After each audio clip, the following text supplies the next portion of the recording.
اور آج جب میری نوکری چلی گئی تو اس کا رویہ بالکل ہی بدلنے لگا۔ کیا شریک حیات ایسی ہوتی ہیں یا ویسی جو شخصیت میرے ذہن میں آ رہی تھی؟ میں انتہائی دل برداشتہ سا اپنے کمرے میں چلا گیا۔ تھوڑی ہی دیر بعد اماں آئیں۔ انہوں نے مجھے تسلی دی اور کہا کہ سمرین ہوتی تو تمہارا بھرپور ساتھ دیتی، لیکن یہ رانیہ ہے، یاد رکھو یہ تمہیں چھوڑ کر چلی جائے گی۔ آج اس نے جس طرح میرے سامنے زبان چلائی ہے کل تمہارے سامنے چلائے گی، تمہاری کوئی اہمیت باقی نہیں رہے گی۔ حسن کی وجہ سے تم اسے بیاہ کر تو لائے ہو، لیکن یہ شادی زیادہ دن نہیں چلنے والی۔ اور میں ان کی بات سن کر دہل سا گیا، لیکن میں نے ان سے صرف اتنا کہا کہ آپ اپنا رویہ ٹھیک کر لیں۔ سمرین کے ساتھ ویسے آپ کا رویہ کون سا اچھا تھا؟ میری ماں نے میری طرف غصیلی نگاہوں سے دیکھا اور اٹھ کر چلی گئی۔ یعنی یہ طے تھا کہ دکھ کے اس لمحے میں کوئی بھی میرے ساتھ نہیں ہوگا۔ کیا سب کچھ اچھے وقتوں کے لیے موجود تھا؟ یہ سوچ آتے ہی میرے دل میں وبال اٹھنے لگا، لیکن میں نے اسے قابو کر لیا اور جائے نماز بچھا کر نماز ادا کرنے لگا۔ جیسے ہی آنکھیں بند کر کے اللہ سے دعا کرنے لگا تو ذہن میں سمرین کا چہرہ نہ جانے کہاں سے آ گیا۔ وہ کافی دکھی نظر آنے لگی۔ تب مجھے خیال آیا کہ میں تو پورے 1 مہینے سے نہ اس کے پاس گیا ہوں اور نہ ہی حال چال پوچھا ہے۔ نہ مجھے ایسا محسوس ہوا کہ مجھے اس کے پاس جانا چاہیے۔ کیا میں اتنا کھٹور ہو گیا تھا؟ ذہن میں یہ خیال آتے ہی یہ احساس ہوا کہ اس کے پاس ضرور جانا چاہیے۔ آخر کار وہ میری پہلی بیوی تھی اور میں نے اس سے ابھی تک طلاق نہیں دی تھی۔ اسی دوران رانیہ اندر آئی اور میں نے اس سے یہ خیال ظاہر کیا۔ وہ فوراً ہتھے سے اکھڑ گئی اور کہنے لگی، کیا ہو گیا آپ کو؟ آپ اس وقت مشکل حالات میں ہیں تو اسے آپ کے پاس آنا چاہیے۔ آخر کو آپ اس کے شوہر ہیں، لیکن وہ اپنے مزاج لے کر اپنے گھر ہی بیٹھی ہوئی ہے۔ کوئی ضرورت نہیں آپ کو وہاں جانے کی۔ رانیہ کی بات سن کر نہ جانے کیوں مجھے بھی ایسا محسوس ہوا کہ وہ بالکل ٹھیک کہہ رہی ہے اور حقیقت یہی ہے، جبکہ حقیقت اس کے برعکس تھی۔ لیکن اس وقت میری آنکھوں پر پٹی بندھی ہوئی تھی۔ رانیہ نے مجھے کہا کہ آپ فکر نہ کریں، میں اپنے بھائی سے کہہ کر آپ کی نئی نوکری لگوا دوں گی۔ مجھے تھوڑا سکون ہوا کہ رانیہ میرا ساتھ تو دے رہی ہے، لیکن یہ محض میرا خیال تھا۔ پورے 2 ہفتے ہو چکے تھے اور کوئی ایک نوکری بھی مجھے دوبارہ سے نہیں مل سکی تھی۔ نوکری ملنا نانی دادی کا کھیل نہیں تھا، یہ بہت جان جوکھم کا کھیل تھا اور میری تو قسمت پر جیسے لکیر ہی لگ گئی تھی۔ ایک دم سے چمکی اور پھر سیاہی میں بدل گئی۔ اب رانیہ بھی مجھ سے اکھڑی اکھڑی رہنے لگی اور کہنے لگی کہ گھر میں راشن کے پیسے تک نہیں ہیں، اب آپ ہم دونوں کو بھوکا ماریں گے۔ اس کی بات سن کر میں شرمندگی کے مارے زمین میں گڑ گیا اور کہنے لگا، میں کوشش تو کر رہا ہوں، میرے ہاتھ میں صرف کوشش ہے، نتیجہ اللہ کے ہاتھ میں ہے۔ تب اس نے ناک چڑھا کر کہا کہ نہ جانے میری مت ماری گئی تھی جو میں نے آپ سے شادی کر لی، اچھی خاصی زندگی اپنے گھر میں گزار رہی تھی اور آپ کی باتوں میں آ گئی۔ شاید میں آپ کی تعریفوں کی بھوکی ہو گئی تھی اور آپ کے منہ سے اپنے حسن کی تعریف سننا مجھے اچھا لگنے لگا۔ اس کی وجہ سے آپ سے دوسری شادی کرنے پر بھی راضی ہو گئی، ورنہ آپ کی شخصیت تو ایسے بالکل بھی نہیں کہ آپ سے کوئی دوسری شادی بھی کرے۔ اس قدر تلخ باتوں پر میرا دل جلنے لگا اور میں اپنی جگہ پتھر سا ہو گیا۔ وہ کیسی شخصیت کی مالک تھی، کبھی میری شکر گزار ہوتی تو کبھی مجھے باتیں سناتی نہ تھکتی۔ کیا میری زندگی میں یہی رہ گیا تھا؟ میں حد درجہ دل برداشتہ ہو گیا۔ مجھ میں اتنی ہمت بھی نہ تھی کہ میں سمرین سے معافی مانگ سکوں۔ نہ جانے کیوں میرا دماغ سن ہونے لگا تھا۔ گھر میں روز روز کی چیخ چیخ سے میں پریشان ہونے لگا، لیکن پھر ایسا ہوا کہ میں نے اپنی زندگی میں بھی نہیں سوچا تھا۔ وہ رات میری زندگی کی سب سے ڈراؤنی رات تھی اور آج بھی جب سوچتا ہوں تو دل و دماغ ہل جاتا ہے۔ میں کبھی سوچ بھی نہیں سکتا تھا کہ میرے ساتھ یہ بھی ہوگا اور میں بالکل لاچار اور بے بس ہو جاؤں گا۔ لیکن زندگی بعض مرتبہ ایسا موڑ لیتی ہے جس کا ہمیں کبھی اندازہ بھی نہیں ہوتا۔ میں فارس نواز اپنے بستر پر لیٹا ہوا ہوں اور اپنے ماضی کو سوچ رہا ہوں۔ میں اپنے والدین کا اکلوتا بیٹا تھا۔ میری 2 بہنیں تھیں جو شادی شدہ تھیں۔ میں نے صرف میٹرک تک تعلیم حاصل کی اور پھر ابا کی پرچون کی دکان پر بیٹھنے لگا۔ اماں میرے بہت لاڈ اٹھاتی، یہاں تک کہ انہیں میری شادی کی فکر ستانے لگی۔ حالانکہ ابھی میری عمر صرف 18 سال تھی، لیکن انہوں نے شادی کی جلدی مچائی ہوئی تھی اور خود بھی رشتہ ڈھونڈ لیا۔ مجھے کہا کہ تجھے خوبصورتی پسند ہے نا، اور تیری بیوی واقعی بہت خوبصورت ہے۔ ان کے منہ سے تعریفیں سن کر مجھے بھی شوق ہوا کہ اب شادی کر لینی چاہیے۔ زندگی میں کوئی ساتھی ہو جس کے ساتھ اچھی زندگی گزاری جائے۔ شادی میں ابھی محض 10 دن کے باقی تھے اور ایک ایسی خبر مجھے ملی جسے سن کر مجھے سمجھ نہ آئے کہ میں کیا رد عمل دوں۔ میری منگیتر نے، جس کا نام سمرین تھا اور جو خوبصورت تھی، گھر میں آگ لگنے کی وجہ سے جل گئی اور اس کے آدھے چہرے پر جلنے کے بعد سیاہ نشان پڑ گئے تھے۔ مجھے پتہ چلا تو سب نے مجھے کہا کہ تم منگنی توڑ دو، حالانکہ دونوں جانب تیاریاں مکمل تھیں۔ لیکن پھر ابو نے سخت دباؤ ڈالا کہ کسی کی بیٹی کو یوں رسوا نہیں کرتے، اور میں ان کی باتوں میں آ کر سماج کے آگے کھڑا ہو گیا کہ میں اسے ضرور اپناؤں گا، چاہے کچھ بھی ہو جائے۔ عمر ایسی ہوتی ہے کہ کوئی بھی ایسا کام کیا جائے جس سے ہماری واہ واہ ہو تو ہمیں اچھا لگتا ہے، اور میں سمجھ گیا تھا کہ اس شادی کو کرنے میں میری ہی شہرت چھپی ہوئی ہے اور میری خوب واہ واہ ہوگی۔ لیکن پھر مجھے کیا پتا تھا کہ زندگی ایک دم سے بدل جائے گی۔ میری اس کے ساتھ شادی ہو گئی، اور جب شادی کی پہلی رات میں نے سمرین کا چہرہ دیکھا تو مجھے خود سے بے حد کراہیت محسوس ہوئی۔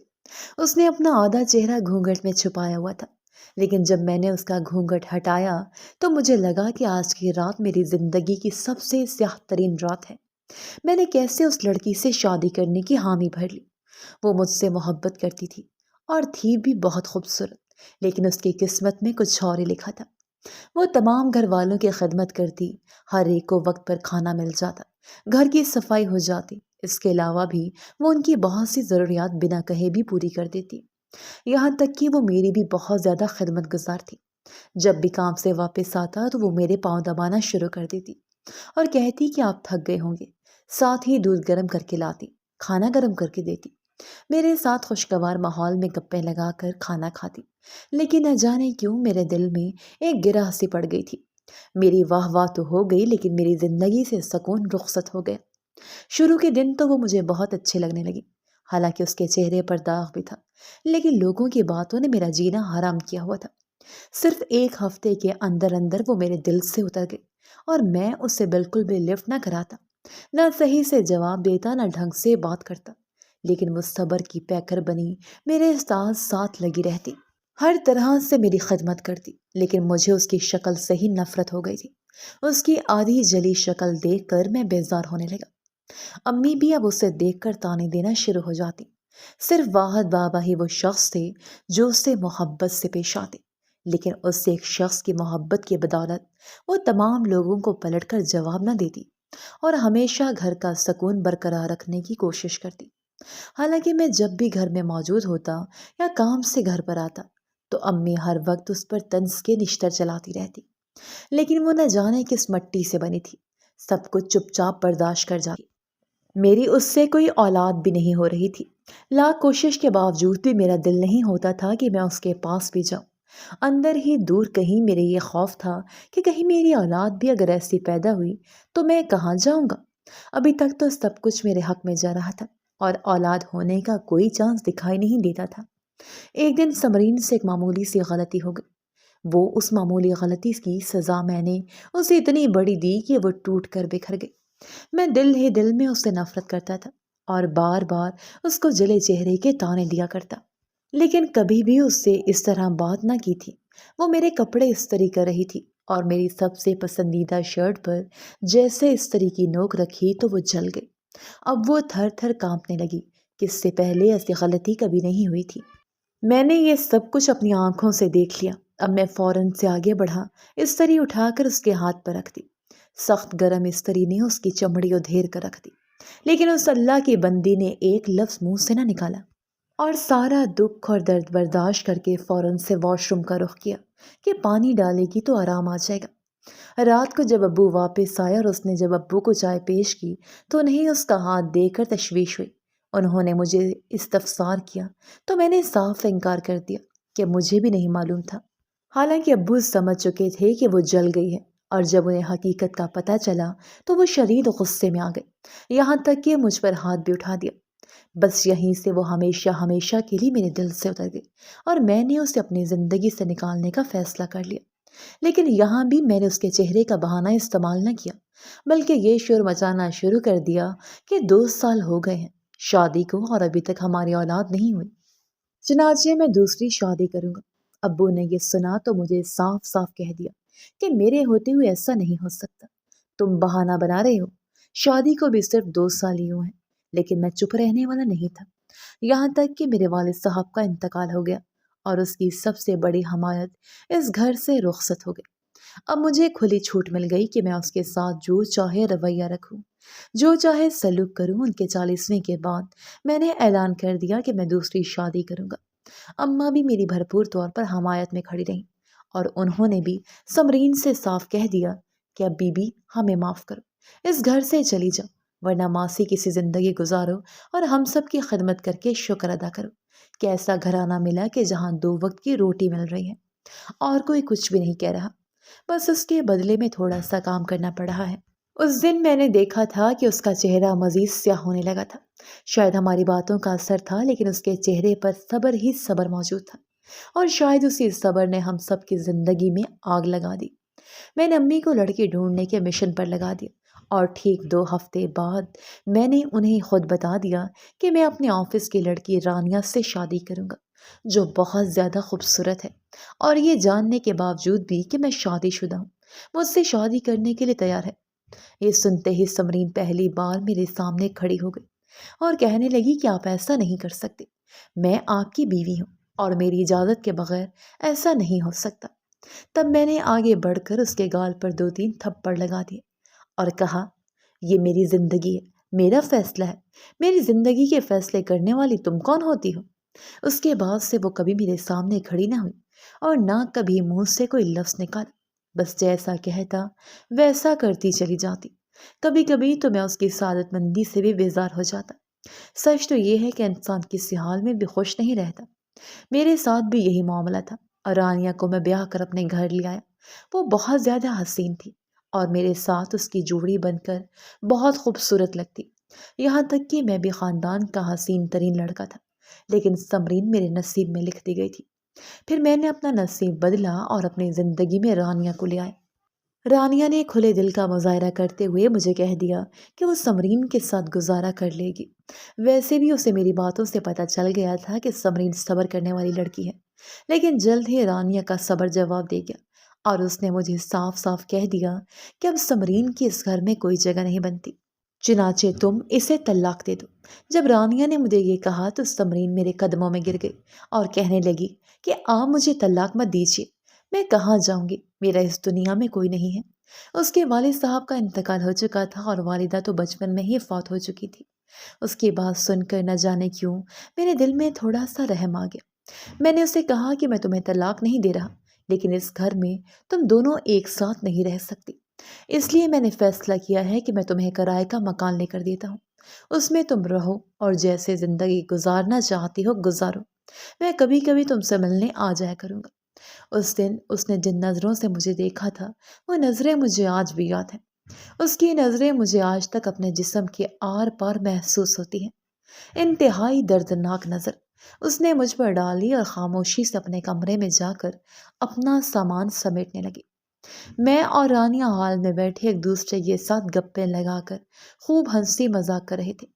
اسی دوران وہ کمرے سے نکلی، سوٹ کیس اس کے ہاتھ میں موجود تھا اور مجھے کہنے لگی کہ مجھے جہاں چھوڑ کر آنا چاہتے ہیں چھوڑ کر آئیں، لیکن یہ یاد رکھیے گا کہ پلٹ کر آپ کو میرے پاس ہی آنا ہے۔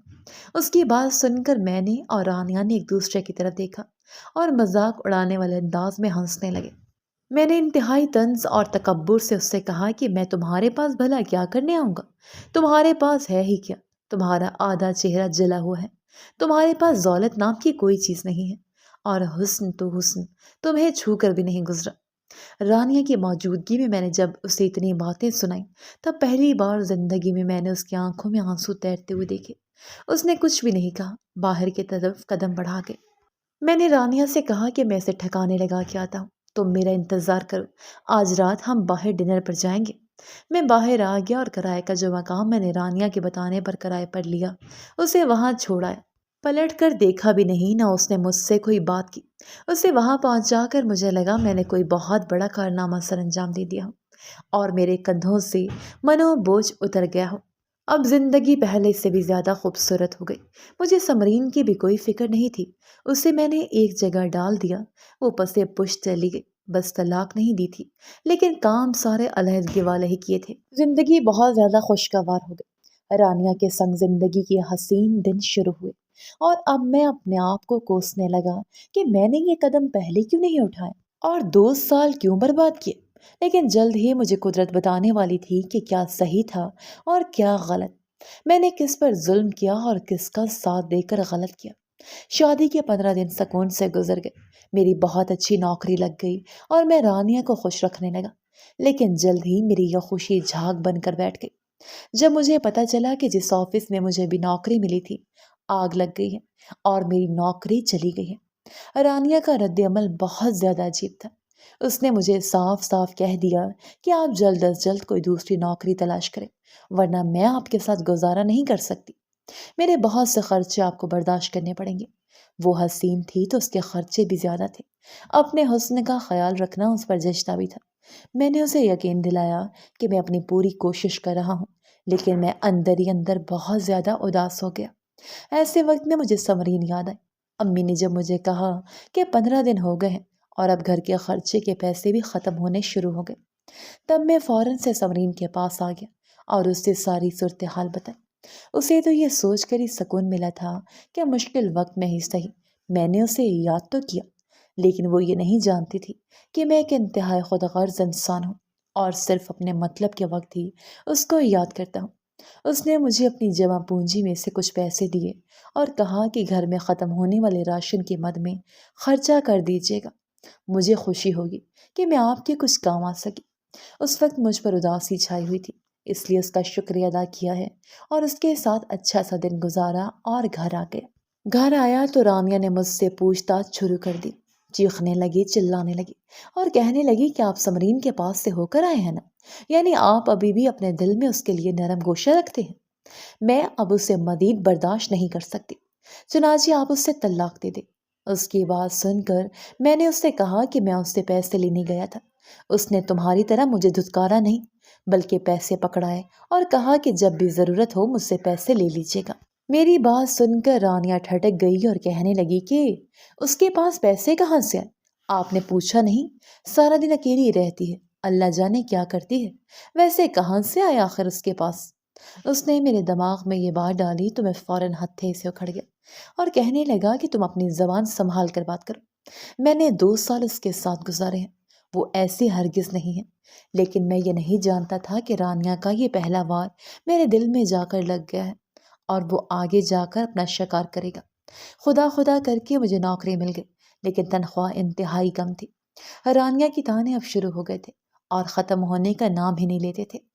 وہ بار بار مجھ سے یہی کہتی کہ میرے خرچے پورے نہیں ہوتے، مجھے ہاتھ تنگ رکھنے کی عادت نہیں ہے۔ میرا ہاتھ انتہائی کھلا تھا، اب آپ نے تنگ کر دیا ہے۔ جب میں اسے سمجھاتا کہ سمرین سے کچھ سبق سیکھو اور تنگی میں رہنا سیکھو، مجھے کبھی کبھی لگتا کہ میں نے رانیہ سے شادی کر کے غلطی کر لی ہے، لیکن اپنے اس گلٹ کو میں چھپانا سیکھ گیا تھا اور خود کو شرمندہ نہیں کرنا چاہتا تھا۔ دن یوں ہی گزرنے لگے، زندگی میں جو پہلے سے خوشی تھی وہ اب کہیں مفقود ہو گئی تھی اور یہ ہمارے اپنے ہاتھوں سے کمائی ہوئی تھی۔ ایک روز تو حد ہی ہو گئی، میں سمرین سے مل کر آ رہا تھا تو رانیہ نے گھر میں شور مچانا شروع کر دیا اور کہہ دیا کہ آپ آج کے بعد اور ابھی کے ابھی طلاق دو، ورنہ میں تمہیں چھوڑ کر چلی جاؤں گی۔ اس نے مجھے اتنا پریشرائز کیا کہ میں نے اسے یقین دلایا کہ میں اسے ایک نہ ایک دن ضرور طلاق دوں گا۔ تمہارے جیسی حسین لڑکی ہی میرے ساتھ جچتی ہے، اور واقعی میں یہی بات تھی۔ اب میری نوکری میں ترقی ہو گئی اور دن پہلے جیسے تو نہیں، لیکن کچھ بہتر ہو گئے۔ یہاں تک کہ ایک دن رانیہ بازار سے کچھ سامان خریدنے گئی اور جب واپس آئی تو اس نے مجھ سے ایسا کچھ کہا جسے سن کر میرا دماغ گھوم گیا اور میں فوراً سے اٹھ کر سمرین کے پاس چلا۔ وہ مجھے وہاں دیکھ کر بہت خوش ہوئی کہ پورے 1 مہینے بعد میں اس سے ملنے آیا تھا۔ مجھے دیکھ کر کہنے لگی، میں آپ ہی کا انتظار کر رہی تھی، آپ کافی دنوں بعد آئے ہیں۔ میں خود کو بہت اکیلا محسوس کرتی ہوں، لیکن اب ہم اکیلی نہیں رہیں گے۔ وہ بہت زیادہ خوش نظر آ رہی تھی، لیکن میرے دماغ پر اس کی خوشی ہتھوڑے مارنے لگی اور میں نے آگے بڑھ کر اس کا منہ اپنے ہاتھوں میں دبوچ لیا اور کہنے لگا، جو کچھ تم میری ناک کے نیچے کر رہی ہو مجھے اچھی طرح معلوم ہے۔ اس نے جب دیکھا کہ میں انتہائی طیش میں ہوں تو فوراً سے اپنے آپ کو چھڑواتے ہوئے پیچھے ہو گئی اور کہنے لگی کہ آپ میری بات سن لیں۔ آپ کیا کہہ رہے ہیں؟ مجھ پر تشدد نہ کریں، تو میں نے اسے کہا کہ تم کل ہاسپٹل کیوں گئی تھی؟ کس وجہ سے گئی تھی؟ کیا گل کھلا رہی ہو؟ رانیہ نے تمہیں وہاں دیکھ لیا تھا، تم الٹرا ساؤنڈ کروا رہی تھی، آخر یہ کیا چل رہا ہے؟ تب اس نے مجھے بتایا کہ میں امید سے ہوں اور یہ بچہ آپ کا ہے۔ میں آپ کو یہ خبر دینے والی تھی، لیکن پورے 1 مہینے بعد آپ میرے پاس آئے ہیں اور آپ نے مجھے کہہ دیا کہ تم کبھی بھی میرے گھر پر نہ آنا، فساد مچ جائے گا اور آپ مجھے طلاق دے دیں گے۔ اس لیے میں گھر پر آپ کو نہ بتا سکی۔ فون آپ میرا اٹھاتے نہیں، تو آپ خود ہی بتائیں کہ میں آپ کو کس طرح یہ اطلاع پہنچاتی۔ آج جب آئے ہیں تو میں آپ کو ہی بتا رہی ہوں، لیکن میں نے اس کی ایک نہ سنی اور اس پر تھپڑوں کی بارش کر دی، اسے تشدد کا نشانہ بنایا، اسے دھکا دے دیا اور صاف صاف کہہ دیا کہ یہ بچہ میرا نہیں ہے، تم نہ جانے کیا کچھ کرتی رہی ہو، اکیلی رہتی ہو، نہ جانے کیا کچھ گل کھلا کر اس بچے کو دنیا میں لائی ہو اور اسے میرا بچہ بنا کر میرے خون میں ملاوٹ کرو گی۔ میں نے اسے اسی وقت طلاق دے دی اور پیچھے پلٹ کر بھی نہ دیکھا۔ جاتے ہوئے اس کے الفاظ میرے کانوں میں پڑے کہ جو کچھ آپ نے میرے ساتھ کیا آپ ایک دن ضرور پچھتائیں گے، لیکن تب آپ کے ہاتھ میں کچھ نہیں آئے گا۔ آپ نے میرے ساتھ کچھ بھی اچھا نہیں کیا، آج تک آپ اس بات کو ضرور یاد رکھنا۔ لیکن میں نے اس کی ایک نہ سنی، میں اس وقت خدا بنا ہوا تھا اور زمین پر اکڑ کے ساتھ چل رہا تھا۔ گھر آ کر میں نے فخر سے رانیہ کو بتا دیا کہ وہ اس حرام کی اولاد کو اپنے پیٹ میں پال رہی تھی، میں نے اس سے طلاق دے دی ہے۔ یہ بات سنتے ہی رانیہ تو خوشی سے پاگل ہو گئی اور مجھے گلے لگا لیا اور کہنے لگی کہ تم دنیا کے سب سے اچھے شوہر ہو، اگر اسی طرح میری بات مانتے رہے تو ہمارا رشتہ بہت اچھا چلے گا اور میں مرتے دم تک تمہارا ساتھ نبھاؤں گی۔ رانیہ کی بات نے میرے اندر ایک خوشی سے بھر دی اور میں اس کے پچھلے تمام رویوں کو بھول گیا، سمرین کے تمام اچھے رویے مٹی میں ملا دیے اور اسے اس کی وفاداری کی سزا دے کر آ گیا۔ لیکن مجھے نہیں پتا تھا کہ سمرین کی آہ عرش پر لگ گئی اور اب میرے برے دن شروع ہونے والے ہیں۔ میری نوکری پر 4 سال مکمل ہونے کی صورت میں مجھے مینیجر بنا دیا گیا اور اس سے خوشی کی خبر کو مٹھائی خرید کر میں نے رانیہ کے ساتھ بانٹنا چاہا۔ مٹھائی کی دکان پر پہنچ کر جیسے مٹھائی خرید کر باہر نکلا تو ایک تیز رفتار گاڑی نے مجھے کئی فٹ ہوا میں اچھال کر زمین پر لا پٹخا۔ میں بری طرح حادثے کا شکار ہو گیا اور مٹھائی زمین پر جا بجا بکھر گئی، میرے خون میں رنگ گئی۔ تب مجھے اندازہ ہوا کہ زندگی بدلتی ہے تو کس طرح بدلتی ہے، ایک لمحہ نہیں لگتا، اس کے کن کا اشارہ ہوتا ہے اور سب کچھ برباد ہو جاتا ہے۔ یہ خبر رانیہ تک پہنچی تو وہ کافی دیر تک روتی رہی اور مجھے ہاسپٹل پہنچایا گیا، میرا آپریشن کیا گیا۔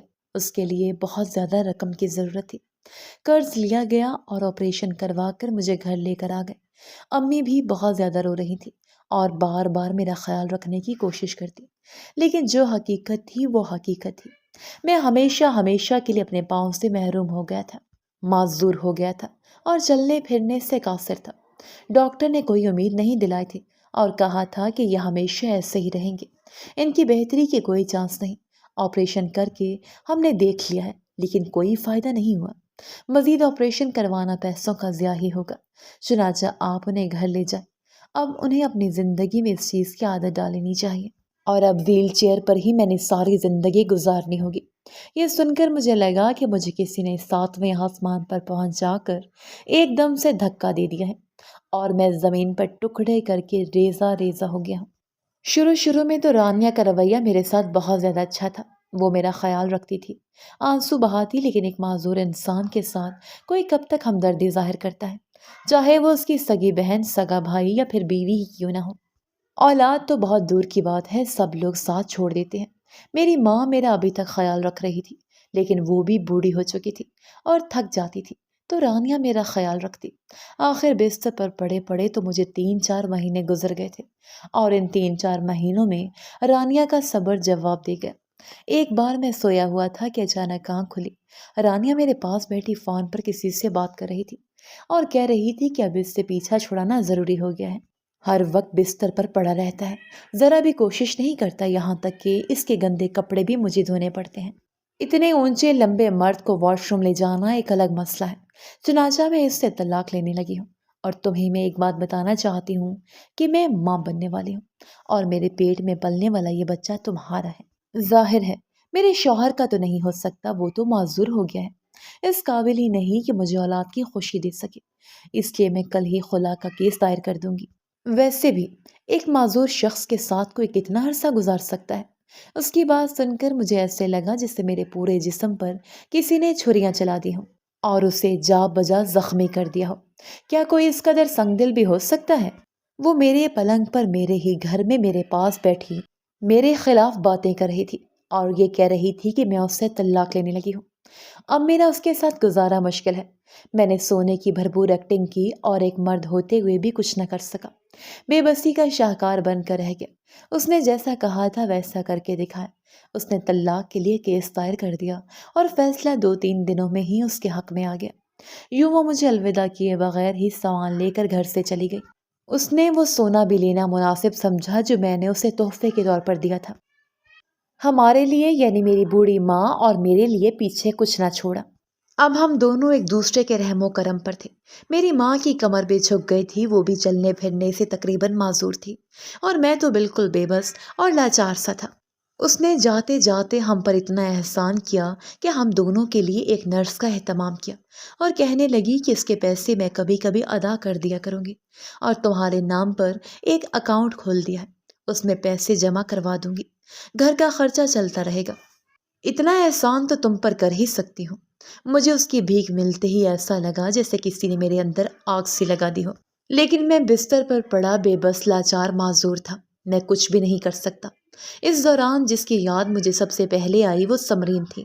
مجھے پتا چل گیا تھا کہ میرے ساتھ یہ سب کچھ کیوں ہوا ہے، کیونکہ میں نے ایک انتہائی صابر لڑکی کے ساتھ بہت بڑا ظلم کیا ہے۔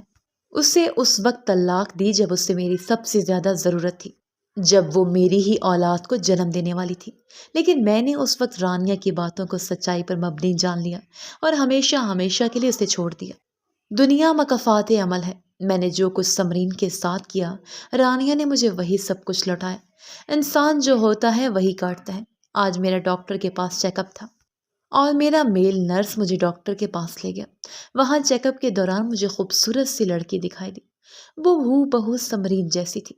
میں نے یہ جاننے کے لیے کیا کہ یہ واقعی سمرین ہے، لیکن ہلکی سی آواز میں سمرین پکارا تو اس نے پلٹ کر دیکھا۔ تب میرے بدترین خدشے کی تصدیق ہو گئی کہ یہ سمرین ہی تھی، جس کے ہاتھ میں ایک بہت خوبصورت سا بیٹا تھا جو ہو بہو میرے جیسا تھا۔ ہو نہ ہو یہ میرا ہی بیٹا ہو سکتا ہے۔ میرے دل میں خیال آیا اور میں نے میل نرس سے کہا کہ وہ اس لڑکی کو بلا کر لیں۔ اس نے جا کر اس سے بات کی۔ اس نے مڑ کر مجھے دیکھا اور حیرت کے سمندر میں غوطہ زن ہو گئی۔ چھوٹے چھوٹے قدم اٹھاتی میرے پاس آئی۔ میں کچھ بھی نہ کہہ سکا، بس شرمندگی سے نظریں جھکا لی اور دونوں ہاتھ جوڑ دیے۔